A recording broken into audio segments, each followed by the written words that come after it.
Before you start draping your final design, um, I wanted to take a minute to talk about using draping tape to lay out the shape of your garment, especially when you're doing things that are asymmetrical or, something that's a little bit more out of the ordinary.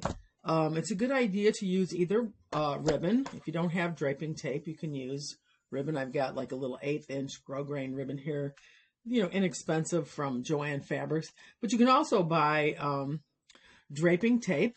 This one is 1/8 of an inch wide. It's black. This one is about 1/4 inch wide, and it's green. They come in red, yellow. And I've taken the time to tape this dress form. This is a custom-made dress form that I had talked about with you guys online the other day. And so she wants a dress that has like a V-neck, and she wants the side cut out, and she wanted it to drop really low on the hip and the back and have the back open. And so it would be pretty hard to just start taking fabric and placing it on the dress form and hoping that I got it right. So I've taken draping tape to mark where I think I want the fabric to fall in those areas. And then you drape over top of it, and you're able to take your pencil and mark those design lines. So this one's already taped, so I'm going to push her off to the side. Pull this one over here. So you don't want to take off your ribbons that you've put on for the bust line, the waist, the hips, and the princess line. We need to leave those on there. And you just take your tape, and let's say, for instance, here I wanted to have a plunging V-neck. I would take my tape and place it where I want it to hit the high point of shoulder. So maybe I want the neckline to be very narrow but very deep, and just pull my tape down. I'm going to rip it off here. Let's say I want it to come to maybe 1 inch above the waistline, and I would just tape that, and then I'll be able to tape over top or drape over top of it and mark it. I'm not as big a fan of the 1/4 inch wide because, where within that 1/4 inch are you drawing the line? So maybe I want a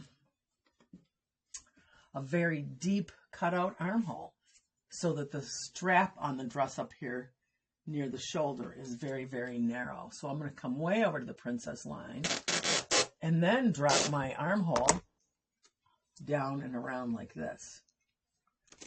Oops, it's got to come over here. I don't want it to be deeply plunging under the arm. So you can see that you can start to create the shape by using the tape. So if you don't have tape, I'm sorry that I didn't have it for you when you picked up your supplies the first day of class. I thought we would be meeting at midterm, and I could have given it to you then. So get some ribbon from Joann Fabrics and just work with ribbon. You can do pretty much the same thing. So I would just pin my ribbon. And you don't have to drape both sides. You can still drape half of the garment from the center over. Let's say here I wanted this one to be a rounded neckline. I would just place my pins and follow that shape. Now, the other thing is make sure that you still follow all those basic principles. Even though I've taped this, now what I'm going to do is I still need to mark my grain line on my fabric. And I need to fold it under at the center. If you're doing something that's asymmetrical, let's say, for instance, you want to do a 1 shoulder dress, I would have my tape come across from my neckline here around and under the arm for a 1 shoulder dress. And then you would tape your armhole and figure out like what you want the back to look like. Is it going to be backless on this side, obviously, and then it's going to come up across the back and meet at the shoulder over there.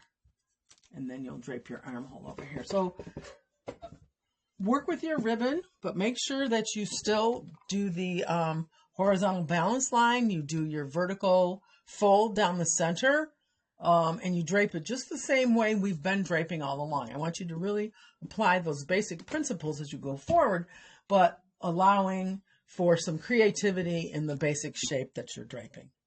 So when you get your dress form taped and ready to drape, shoot me a picture of it so I can check and make sure to give you any tips that I think you might need.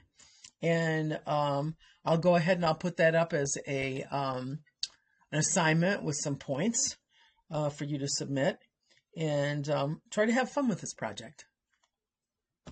See you later.